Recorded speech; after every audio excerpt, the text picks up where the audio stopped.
Alors j'ai une photo de groupe ici que je vais inclure dans ma vidéo et je voudrais pouvoir mettre le nom de chaque personne en faisant un cercle comme ça de façon à mettre en avant les prénoms de chacun. Alors je suis sur la timeline, je vais cliquer sur effet, je vais prendre composition fusion que je vais glisser sur la timeline.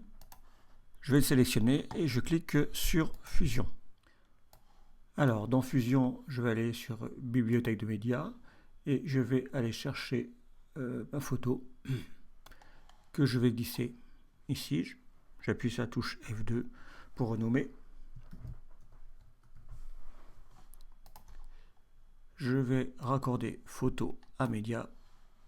Je vais fermer ici. Maintenant, je vais prendre un nœud ellipse que je glisse ici. Je le sélectionne, j'appuie sur la touche 1 pour voir le résultat. Je vais dans l'inspecteur ici. Bon, c'est un disque et moi je veux un trait, donc je vais décocher remplir et je vais augmenter la taille du trait. On va mettre par exemple 13. Ici, capstyle, ça nous permet de définir la fin du trait. Si je regarde ici, si je regarde là, on voit ici que c'est arrondi. Si je clique ici, c'est rectangle, mais si je vais à 0, il me reste un petit rectangle. Si je clique ici, c'est toujours rectangle, mais si je vais à 0, je suis bien à 0. Pour positionner le démarrage du trait, si on ne veut pas qu'il démarre ici, mais par exemple ici, on va jouer avec la position. Et ainsi, le trait démarre là où on le souhaite. Alors maintenant, j'ai besoin d'un trait. Je vais donc prendre le trait, le nœud Paint. Au nœud Paint, je vais y associer un arrière-plan, sinon on ne va rien voir. Je sélectionne mon arrière-plan et je le mets en transparent, parce qu'après, je veux effectivement qu'on voit la photo. Je vais cliquer à nouveau sur 1. Je vais aller cliquer ici et je vais poser un point, appuyer sur la touche majuscule et poser un autre point et j'ai mon trait qui apparaît. Mon nœud Paint est toujours sélectionné. Je vais aller sur commande de pinceau. Là, on voit qu'on a du flou. Je vais mettre plus net et on va pouvoir gérer la taille. Alors, tout à l'heure, on a dû mettre 13 et je mets la même taille que mon cercle. Alors, maintenant, pour relier mon ellipse et mon trait, je vais ajouter un nœud merge. Je vais mettre par exemple le trait en arrière-plan et l'ellipse en premier plan. Et je vais sélectionner merge et je vais appuyer sur la touche 1 pour voir mon cercle. Mon cercle est un peu grand. Je vais donc aller ici. Alors petite astuce, je vais pour pouvoir gérer la largeur et la hauteur en même temps. Là on voit que ça ne marche pas. Donc je vais faire un clic droit, expression, et avec le petit plus, je vais aller sur largeur. Et maintenant, si je prends mon point, je vois que je peux gérer la largeur et la hauteur en même temps. Maintenant, je vais prendre un nœud texte sur lequel je vais entrer mon prénom. Je vais mettre par exemple du light. Je vais relier mon nœud texte à mon merge qui me crée un autre merge. Je vais cliquer sur la touche 1 et je vois mon texte qui apparaît. Alors mon nœud texte est toujours sélectionné, je retourne sur l'inspecteur et je vais le faire glisser mon texte en bas ici. Donc je vais sur disposition ici et je glisse la valeur des Y ici.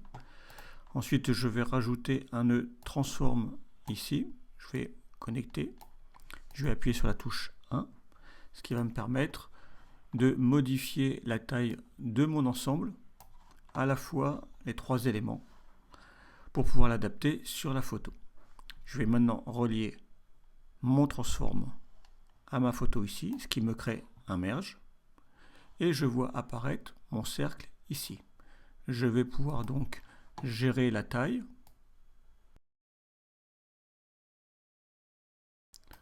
pour que ça corresponde à ce que je souhaite.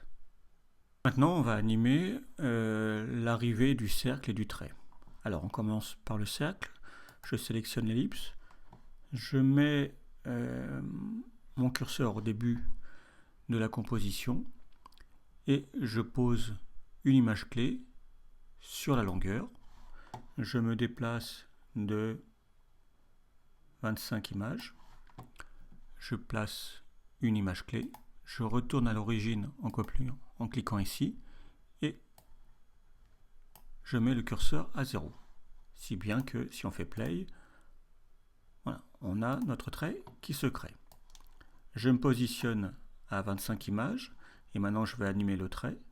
Donc je sélectionne le trait. Je vais sur commande du trait et là ça va être machine à écrire. Donc je positionne une image clé, je mets ma machine à écrire à 0. Je me déplace de 15 images. Je mets la machine à écrire ici. Et maintenant si je regarde, ok, c'est pas mal. Maintenant je vais me positionner sur la fin de mon trait. Je vais sélectionner mon texte. Pour mon texte, je vais sur l'onglet texte et je vais sur machine à écrire aussi. Je mets une image clé que je mets à 0. Je mets 10 images.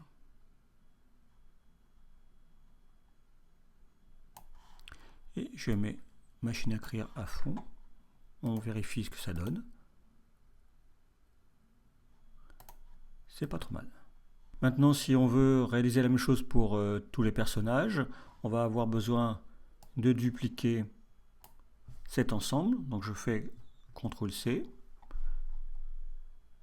Je vais faire un CTRL-V. Je vais faire un peu de rangement d'abord en mettant, voilà, comme ça. Je vais mettre mon transform aligné.